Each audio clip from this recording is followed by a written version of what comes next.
Hello friends, स्वागत है एक बार फिर से आप सभी का हमारे चैनल एसएस क्लासेस पर, जहां पर आज हम एक महत्वपूर्ण टॉपिक जिसका आप सभी को शायद बहुत ज़्यादा इंतजार था, विद्यापति की पदावली, उसको लेकर के महत्वपूर्ण कुछ पद आपके लिए लेकर आए हैं। तो चैनल को सब्सक्राइब कर लीजिएगा अगर अभी तक आपने नहीं किया है, जिससे सभी वीडियोज़ की नोटिफिकेशन आप तक पहुँचती रहे। और वीडियो को अधिक से अधिक शेयर किया करिए, लाइक किया करिए और कमेंट्स करना भी मत भूलिए अगर आपको कोई भी क्वेरीज है। हमारा इससे संबंधित एक रिवीजन कोर्स स्टार्ट हो रहा है 15 जुलाई से, तो उस कोर्स को अगर आप ज्वाइन करना चाहते हैं तो उसके लिए हमसे संपर्क कर सकते हैं। बहुत जल्द हमारा ऐप भी आपके बीच में होगा, तो उसका भी लिंक आपको डिस्क्रिप्शन में मिल जाएगा। आप वहां से डाउनलोड करके प्रैक्टिस कर सकते हैं इसी परीक्षा से के संदर्भ में और नेट जेआरएफ की परीक्षा के संदर्भ में। तो ये महत्वपूर्ण टॉपिक विद्यापति की पदावली, रामफेर त्रिपाठी पुस्तक, जो आप सभी को बहुत मुश्किल से शायद मिली हो किसी को, और बहुत मुश्किल से लोगों को मिल भी नहीं पा रही है। तो असिस्टेंट प्रोफेसर परीक्षा के संदर्भ में ये महत्वपूर्ण टॉपिक, जिसके आज हम 1, 2 और 4, 6 पदों की व्याख्या को हम यहाँ पर देखेंगे। तो हम आप लोग को इस क्लास को शुरू करने से पहले ये बताना चाहते हैं कि हमारा जो कोर्स स्टार्ट होगा वो उसमें आपको रिवीजन कोर्स में जो अब तक हमने डिटेल कोर्स पढ़ाया, पिछला जो पूरा हो गया है, उस कोर्स से वो पूरा आपको कोर्स मिलेगा रिकॉर्डेड और वीडियो, और उसके बाद उस कोर्स से संबंधित जो भी अन्य रिवीजन कोर्स है वो भी आपको मिलेगा। सिर्फ 1999 उसकी फीस है, तो उसको आप ज्वाइन कर सकते हैं। तो उसके लिए आप मुझे कांटेक्ट कर सकते हैं। तो चलते हैं अपने इस टॉपिक पर। तो इस टॉपिक के लिए आपको एक बात और बताना है कि ये जो टॉपिक हमने लिया है असिस्टेंट प्रोफेसर परीक्षा के संदर्भ में, जो विद्यापति की पदावली का है, ठीक है। तो रामफेर त्रिपाठी की जो पुस्तक है, ये पुस्तक को थोड़ा सा मिलना मुश्किल हुआ, और हमें इस पुस्तक के पदों का जो क्रम है, हमने वो पदों के क्रम पता किए कि उस पुस्तक में पदों का जो क्रम है, उसी क्रम के आधार पर हमने ये पद आपके लिए रखे। जो हम इस पीडीएफ आपके लिए लिए हैं, ये विद्यापति की जो रामफेर त्रिपाठी की जो पुस्तक पीडीएफ नहीं है, तो पद वही है, बस हमने ये पीडीएफ यहाँ पर दूसरी ली है, ठीक है। तो आप ये कंफ्यूज मत होइएगा कि हमने किसी और राइटर का पढ़ा दिया। पदों का क्रम रही है। अगर आप में से किसी के पास इसकी पुस्तक है तो आप ये क्रम मिला सकते हैं। तो क्योंकि हमने ये श्योरिटी के साथ हम कह सकते हैं कि पद हमने वही लिए जो हमारी परीक्षा में, और रामफेर त्रिपाठी जी की पुस्तक का जो क्रम है उसी के आधार पर हमने वो पद लिए हैं। तो चलते हैं टॉपिक पर, इसकी व्याख्या देख लेते हैं। तो पहला पद आता है इसका इसका वंदना पद है, इसमें वंदना की है, ठीक है। विद्यापति जी का जो ये प्रथम पद है इसमें, ठीक है, पदावली में जो प्रथम है उसमें वंदना नाम शीर्षक से है।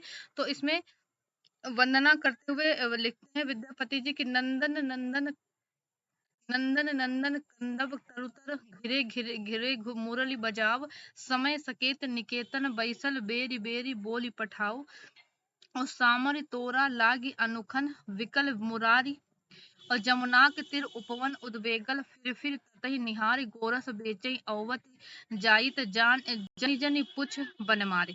तो ये यहाँ पर विद्यापति यानी कि नंदक नंदक, ये जो इसकी व्याख्या बताते हैं कि नंदक नंदक कंदप तरु तरु, यानी कहते नंदक नंदन मतलब नंद के पुत्र कृष्ण की यहाँ पर वंदना करते हुए विद्यापति लिखते हैं कि नंदक नंदन यानी कृष्ण के, यानी नंद के पुत्र कृष्ण, तरु तले यानी वृक्ष के नीचे क्या करते हैं, धीरे धीरे मुरली बजाओ, यानी धीरे धीरे मुरली बजाते हैं। वृक्ष कदम के वृक्ष के नीचे धीरे धीरे मुरली बजाते हैं।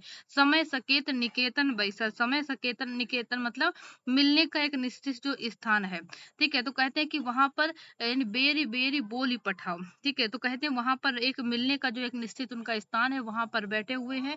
और कहते हैं कि और बेरी बेरी यानी कि स्थान पर बैठ करके जो मिलने का समय है, वहां पर बंसी बजा करके मानो सबको बुला रहे हैं, ठीक है। अनुखन विकल मुरारी जमुनाक तीर उपवन उदगेल, फिर ततहि निहारी गोरस बेचै, आवत जायत जन जन पुछ बन मारे। और आगे कहते हैं कि अनुखन यानी कि वो विद्यापति लिखते हैं कि यानी कि अनुखन बैसल बैठे, ठीक है। यहाँ पर जो कृष्ण की उसे यानी कहते हैं कि जो वहां पर अनुखन मतलब होता है प्रतिरक्षा रथ यानी प्रतीक्षा रथ। तो कहते हैं कि वहां पर विकलता के साथ वो मुरली बजाते हुए मानो एक प्रतीक्षा सी कर रहे हैं, और जमुना के किनारे उपवन में, है ना, वो वहां पर के उद्वेगल मतलब एक व्याकुलता के साथ वहां पर यानी कि एक उनकी जो बंसी बज रही, और फिर ततही निहारे, और कहते हैं फिर उसी तरफ बार बार के क्या करते हैं कि निहारते हैं, ठीक है। यमुना के किनारे में व्याकुल होकर के बार बार पुनः उस आगमन मतलब उन यानी कि एक मतलब वहां पर व्याकुलता के साथ निहार रहे हैं। और जनी जनी पुछ बनमार, और आगे कहते हैं तो ही मतिमान सुमति मधुसूदन वचन सुनहु किछ मोरा बनहि विद्यापति सुनु बर जौवती बंदहु नंद किशोरा। ठीक है, तो इस तरह से विद्यापति आगे लिखते हैं कि यानी कि वहां पर आने जाने वाली जो रमणीय युवतियां हैं वहां पर उनके विषय में वो कुछ पूछते जाते हैं और कहते हैं कि और वो विद्यापति लिखते हैं कि हे प्रभु, हे कृष्ण, मेरी कुछ बात सुनो, हे मधु मधु, है ना, कहते वचन सुनहु कि तुमोरा भनहि विद्यापति सुन बर जौवति बंदहु नंद किशोरा। प्रार्थना करते हुए विद्यापति के लिखते हैं कि मेरी कुछ बात सुनो हे मधुसूदन, हम तुम पर अनुरक्त हैं। और कैसे वंदना करते हुए विद्यापति इस पद को पूर्ण करते हैं। ठीक है, अगला जो पद है, दूसरा पद लिया है इस सिलेबस में भी है, राधा की वंदना करते हैं, उसमें कृष्ण की वंदना करते हैं और इसमें राधा की वंदना करते हुए विद्यापति लिखते हैं, देख देख राधा रूप अपार अपरूप के बिहि आन मिलाओ ओल और खित तल लावनी सार अगहि अंग अनग मुरछायत हेरहि पड़े अथीर अधीर मनमत कोटि मथन करु जेजन से हेरी मई मद खीर। कहते देख देख राधा रूप, यानी राधा की वंदना करते हुए आगे फिर लिखते हैं विद्यापति यहाँ पर कि अपरूप मतलब अपूर्व रूप, सुंदर रूप राधा की। तो लिखते हैं कि तुम, यानी कि कृष्ण, विद्यापति यहाँ पर लिख रहे हैं कि देख देख राधा रूप अपार, यानी कि राधा का सुंदर अपूर्व यानी रूप को देख करके, है ना। और कहते हैं अपरूप अपरूप के भी आने मिलाओल खित तिल लवन सार, यानी लवण मतलब उनका लावण, खित मतलब होता है क्षितिज, यानी क्षितिज में, पृथ्वी में। तो कहते हैं कि मतलब उनके मानो कि ब्रह्मा ने उनके मतलब एक तरह से उनको ला करके एक सुंदर लावण को उनके स्वरूप में मिलाया। और खित तल लावण सार अगहि अंग अनग मुरछायत हेरहि पड़ुए अथीर। और अनहि अंग यानी कि अनंग मतलब कामदेव, हेरे मतलब देख करके। ठीक है, तो कहते हैं कि जो मनमत मतलब कामदेव, कहते हैं कि करोड़ों कामदेव जो उनको मतलब देख करके एक तरह से अधीर से हो जाते हैं। और मनमत कोटि मथन करुजेतन से हेरी हेरी मदगीर, यानी कि उन कहते हैं कि करोड़ों जो कामदेव हैं, करु जे जनहेर, यानी कि कहती करोड़ों कामदेव उनके सौंदर्य को देख करके मानो यानी चूर चूर हुए जा रहे हैं, मानो उनके सौंदर्य को देख करके मही मद धीर, यानी उनके उस सौंदर्य को देख करके ऐसा उनका राधा का सौंदर्य है, और ऐसे उस सौंदर्य स्वरूप की राधा की उन वंदना करते हैं विद्यापति। ठीक है, तो ये दूसरा पद था। तीसरे पद में आते हैं वया संधि, जो है हम पढ़ते हैं, इनका उदाहरण है ये जो अगला पद हम पढ़ने, इनका जो हमारे पाठ्यक्रम का हिस्सा है। ठीक है, इसमें वया संधि का वर्णन किया है, चौथा पद है। तो इसमें लिखते हैं सैसो जोवन दुहु मिली मिल गैल और श्रवण का पथ दुह लोचन लेल। ये पंक्ति बहुत परीक्षा में भी आती है, सैसो जोवन वाली। ठीक है, और कहते हैं कि वचन श्रवण का पथ दुह लोचन लेल वचन का चतुर लहु लहु हास धरनिये चांद कयल परगास मुकुर लई अब करई श्रृंगार सखी पूछ कैसे सुरत विहार। तो आगे विद्यापति कर लिखते हैं कि सैसो जौवन, वह संधि का अच्छा उदाहरण है। सैसो मतलब शिशुता, यानी युवा, बचपना और युवा अवस्था। ठीक है, जवानी जिसको युवा युवावस्था। दुहु मिली गेल, कहते हैं कि दोनों जब एक जगह मिल रहे, दोनों का मिलन होता है। ठीक है, तो कहते हैं श्रवण का पथ दुह लोचन लेल, यानी कि दोनों आंखों ने क्या किया, मतलब एक तरह से दोनों आंखों ने कानों की एक तरह से राह पकड़ ली। श्रवण का पथ यानी कि आंखों ने एक तरह से कानों का लोचन ले ले, यानी कि आंखों ने क्या कर ली, कानों की राह पकड़ ली, मतलब एक तरह से कटाक्ष करना उन्होंने प्रारंभ कर लिया। और कहते वचन का चतुर लहु लहु हास धरनिये चांद कैल परगास। और कहते हैं कि लहु लहु मतलब मंद, मतलब धीरे धीरे, यानी कि कहते वतन का चतुर, यानी धीरे चतुराई से चतुर वचन कहते धीरे धीरे कह करके हंस रही है वो नायिका। और धरनिये चांद कैल परगास, प्रकाश मतलब प्रकाश। ठीक है, और कहते हैं कि और चांद एक तरह से धरण, यानी कि चांद की तरह एक तरह से उसका स्वरूप प्रकाशित हो रहा है। और मुकुर लई अब करई शिकार, मुकुर मतलब अब दर्पण, यानी दर्पण को लेकर के अब वो श्रृंगार कर रही है। ठीक है, नायिका का वर्णन करते हुए बिहारी लिखते हैं कि मुकुर लई अब करई श्रृंगार और सखई पूज कैसे सूरत विहार, यानी कि अपनी सखी से और सखी से अपनी सूरत विहार अपनी पूछती है, उस काम क्रीड़ा के विषय में सखी से अपनी पूछती है। और निर्जन उरज हेरही कतबेरी हसही से अपन पयोदर हेरी पहिल बदरी संपूर्ण नवरंग दिन दिन अनंग अगोरल अंग।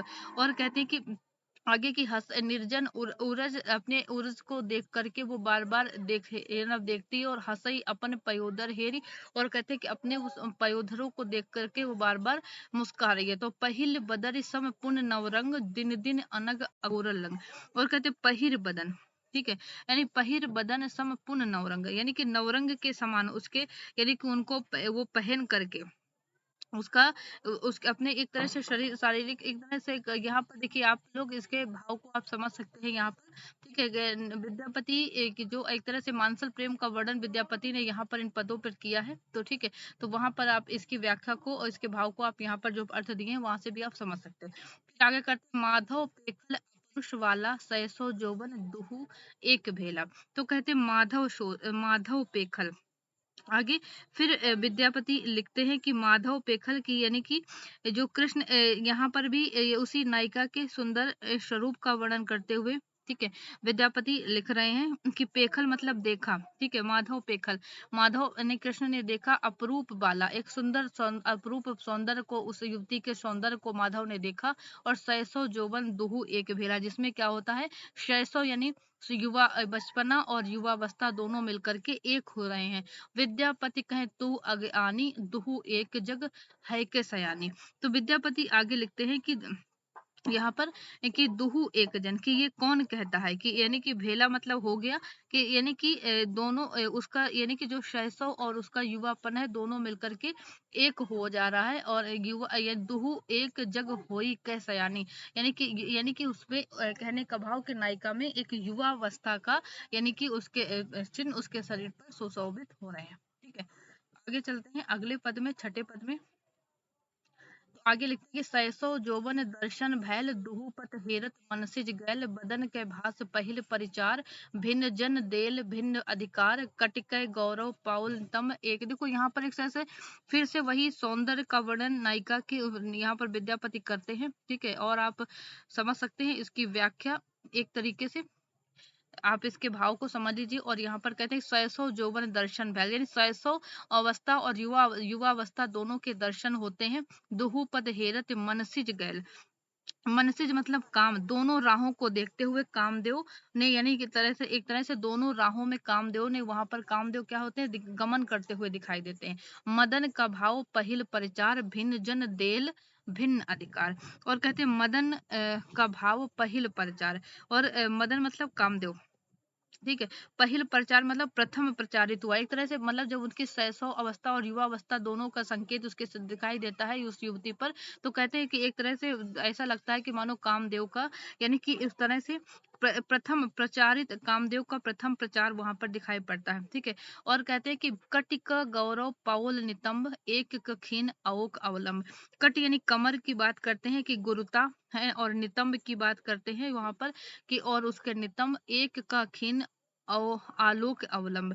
और कहते हैं इन दोनों का, इनका दोनों का एक तरह से आलोक, कहते हैं कि उसकी, यानी कि वो प्रकट एक तरह से वो प्रकट करना, या एक तरह से उसका अवलंब है वो, यानी वहां पर इनके कमर और नितंब का सुंदर वर्णन करते हैं विद्यापति। और प्रकट हास्य अब गोपत भेल उरज प्रकट अब तानिक लेल।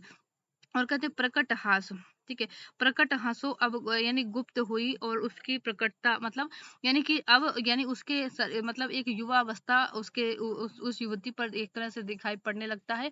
और उसके यानी कि शारीरिक सौंदर्य का वर्णन यहाँ पर विद्यापति करते हुए कह रहे हैं कि उसके उस नायिका में वयासंधि, यानी कि उस नायिका में उस युवा अवस्था के, और जो भी लक्षण जो संकेत है युवावस्था के उस नारी में नायिका में दिखाई पड़ते हैं, के चरण चपल गति लोचन पाव लोचन कै धैर्य परतल जाओ नव कवि शेखर कहियत पार भिन्न भिन्न राज भिन्न व्यवहार। तो कहते हैं कि आगे की चरण चपल गति लोचन पाओ, उसके चरणों की जो उसके उसकी जो चपलता है उसकी गति है, और नेत्रों की जो चपलता है जो धीरता है, लोचन के धीरज पदतल जाओ, और उसकी जो धीरता है उसके नेत्र है उसके उस नायिका की, तो उन सारी स्थिति का वर्णन करते हुए विद्यापति नव कवि शेखर कहियत पार, कहते हैं कि नव कवि शेखर, कवि शेखर मतलब कहते हैं कि भिन्न भिन्न राज भिन्न व्यवहार, यानी कि उसके विभिन्न कवि शेखर यानी विद्यापति का उपनाम है कवि शेखर इनको कहा जाता था। तो कहते हैं कि कवि शेखर कहियत पार, यानी विद्यापति उसके नायिका के उस सौंदर्य का वर्णन यहाँ पर इन पदों के माध्यम से यहाँ पर वो करते हुए दिखाई पड़ते हैं। ठीक है, यानी कि कहते हैं कि कामदेव मानो का मन मानो उस पर बंद सा गया हो, उस नायिका पर। ठीक है, और काम ने उसके हृदय पर मानो अपना हृदय स्थान स्थापित कर लिया हो, और उसके यानी कि और शैशव अवस्था की जो स्थिति है उसके शरीर से अब धीरे धीरे जा रही है, और वो नायिका युवावस्था में प्रवेश कर रही है। ठीक है, तो ये थे पद कुछ विद्यापति के। ठीक है, जो यहाँ पर हमने व्याख्या यहाँ पर प्रस्तुत की। आपको ये कैसे लगे जरूर बताइएगा। आप देखिए इसके पद को थोड़ा सा असमर्थता है, हम भी आप भी समझ सकते हैं इसकी व्याख्या करने में। ठीक है, विद्यापति के उस सौंदर्य का वर्णन हम आपको एक सांकेतिक तौर पर यहाँ पर इसकी व्याख्या दे सकते हैं। ठीक है, तो वीडियो अधिक से अधिक शेयर कीजिएगा, लाइक कीजिएगा। आपकी परीक्षा की दृष्टि से जो महत्वपूर्ण तथ्य हैं आप केवल उनको ग्रहण करने की कोशिश कीजिएगा, इसका भाव समझने की कोशिश कीजिएगा। बस ये इसमें जो यानी परीक्षा में जो महत्वपूर्ण तथ्य से बन सकते हैं। ठीक है, चलते हैं फिर आगे के महत्वपूर्ण पदों को लेकर के कल फिर मिलते हैं। वीडियो को अधिक से शेयर करना भी मत भूलिएगा। Thank you.